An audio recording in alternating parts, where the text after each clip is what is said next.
गुलामी कबूल नहीं। 9 मई को हम भी मौलाना फजलुर रहमान तहरीक इंसाफ की हिमायत में मैदान में आ गए। हुकूमत के खिलाफ ऐलान जंग, साजिश करने वालों को बेनकाब करने का भी ऐलान कर दिया।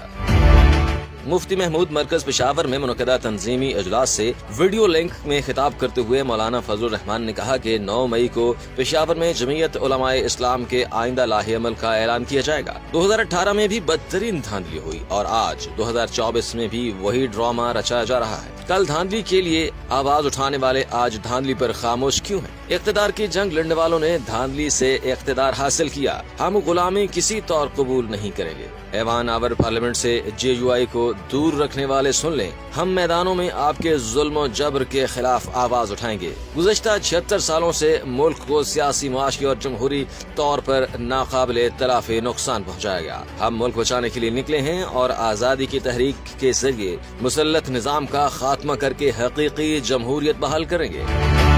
कोयटा और कराची के बाद 9 मई को पेशावर में अवामी मैदान लगेगा और कौम को मुल्क के खिलाफ होने वाली साजिशों से आगाह किया जाएगा। लोगों को मैदान में निकालेंगे और बताएंगे कि अब फैसले ऐवान में नहीं, मैदान में होंगे। उन्होंने कहा कि हिंदुस्तान दुनिया की सुपर ताकत बनने का ख्वाब देख रहा है, लेकिन पाकिस्तान डिफॉल्ट से बचने की तगोदौ कर रहा है। जमीयत उलमाए इस्लाम हमारे पास अकाबरीन की अमानत है, उनकी आज़ादी की तहरीक आज हमारे पास अमानत है। जो कुव्वतें आज हमारे मुल्क की गुलामी की जिम्मेदार हैं, उनकी गिरफ्त को कमजोर कर दिया जाए।